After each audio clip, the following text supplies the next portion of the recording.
Let's make a lace swimwear cover-up. So happy to be here today. So I drew out sort of this cover-up idea that I have. So I'm going to be using this lace. I already have the pattern pieces cut out for it. So you can tell it had this really nice scalloped edge. And I think it's going to work really well with having that be for the bottom of the shorts as well as the sleeves. So the first step was to cut out the pieces that I was going to be needing for the design itself. A really fun fact about this fabric is it's actually thrifted fabric. So I'm trying to give it a whole new purpose of being a cover-up. So once I had all the pieces cut out, I have my sleeves, I have the upper portion, and then I also have the shorts cut out as well. It was now time to actually start constructing everything. So as you can tell, I have my darts here. I'm also going to sew up the sleeves, just that whole arm. And then for the shorts themselves, I am going to take that inseam just so that I can have all of these pinned up and ready to go so I can then move on to the next step. So everything was just pinning up those straight lines. So with it all pinned, now I can just go ahead and sew up the sleeve, the darts, and the inseam. Now that I have those seams done, I can actually start moving on to the next step. But first, you can see that I have my darts, I got that inseam done, and I did the sleeves for our swimsuit cover-up, so it's going to work really well. Now it's time though to start working on the top portion of the cover-up. So I'm going to be sewing the shoulder seams as well as the side seams for the cover-up. So I'm just taking a straight seam, pinning those all up, and then taking that seam across. So here's the cover-up so far. Good news is it fits. But as you can see that we have that top portion completed, and then there's going to be buttons on the front, so that will be how this closes. Now it's time to work on those, adding the sleeves to the top portion. So with right sides together, I will be pinning these on and attaching them and then sewing it around so that we can have the sleeve attached to the main portion of the top. So I'm just going to do this one as an example. So as you can see here, this is how the sleeve is going to lay.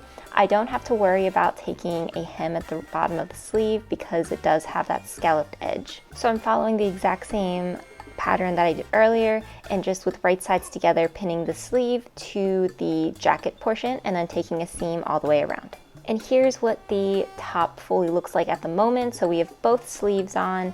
The front is still able to be buttoned up, which will work well. The darts are looking really good also. So for this raw edge around the neckline, I am going to just be using some bias tape, which I'll be making later on. And then for the sides, we'll be doing a rolled hem and then adding buttonholes and the buttons, and that's how we'll be finishing that part off. Now though, it's time to add the shorts portion to the jumpsuit cover-up idea. So what I did was I went through and actually saw that I need to add a couple darts in different places. So I'm going to be adding 4 darts to the shorts themselves. And then I'm going to make sure that it lines up with the top portion of the cover-up so that it would be one long line of buttons. So I'm just going to go through and make sure that I'm have everything measured like it should and that the darts match. Once the darts match, I sewed those up. Then it was time for everyone's favorite part. It was time to iron all of this out. So with this material, I did end up using kind of a protector thing at times just to make sure I didn't burn it. And then of course the cat decided that she wanted to help too. Since I had the iron out, I went ahead and made the bias tape for the top portion of the jumpsuit. So for this, I have multiple videos on how you can make it, but I'll be sure to link it. And what I'm going to be doing is just placing it over that raw edge since it is a folded piece so that it covers it up. So to add the bias tape on, what I did was I very carefully pinned it to the top portion of the top so that it would stay in place, and then I would be able to take a straight seam all the way across. And here's what the bias tape now looks like. I think it works really well and kind of gives some more definition to the cover-up in general. So now what it is time to focus on is really adding this with the bottom to combine it to make that one piece. So I have the shorts portion onto my dress form as well. Everything right now is like with the wrong side facing out. And what I'm going to do is just pin all of this together. So with right sides together, matching where the darts are on the front and going all the way around the one piece cover up. And I'm just going to pin this all through and then I will take a seam.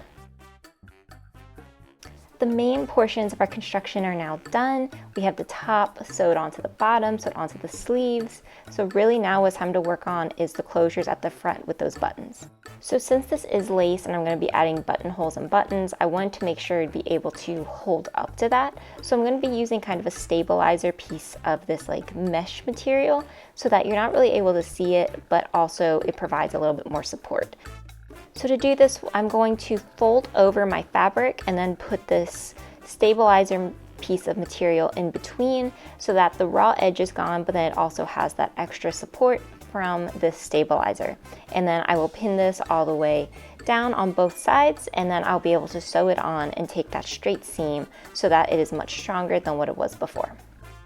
So now that the front is prepared and stronger for the buttons and the buttonholes, it's time to figure out where I'm going to be placing those. So what I did was I got my 5 different buttons. I think I had 6 at one point and ended up only being 5. And I measured out how big of a gap I wanted between them, and I wanted to see where I was going to put them. Once I figured out exactly where I wanted them and how I wanted them to be, I placed pins so I would know where to do the buttonholes. That pin at the bottom ended up not being used, but I used my buttonhole foot on my sewing machine and just went ahead and made the 5 buttonholes. So here are my completed buttonholes. You can see I have 5 really nice ones that are all lined up, and they are on that stabilized piece of fabric, and the buttons will be able to go through them. So now what it was time to do was open these buttonholes. There's lots of different ways you can do this. I know there's even kits you can get so you can make sure that it's nice and clean and sharp. I was really concerned since the fabric wasn't the strongest to begin with, so I ended up using a seam ripper and just carefully pushing that through and working it through the buttonhole so I could get it open. Once I had that open, it was then time to hand sew on the buttons. I've seen lots of different ways that people sew buttons on. The way that I did it was I doubled up my thread so that I actually had 4 pieces of thread that I was using, and then knotted it and then worked through sewing the buttons on that way. Once I did that, I had all of my buttons sewn on and they were ready to go. So here is the completed swimwear cover up. I feel like you could also probably wear this with like a black tank top and some shorts, just like maybe for a nice day out. The edges look so nice, and it was really nice we didn't have to hem them. So what I did was I put a bathing suit underneath of it just to get what the feel would be. I absolutely love how this turned out. I think it looks so cute and it is so perfect for summer. If you like this video and you want to see more, be sure to like and subscribe.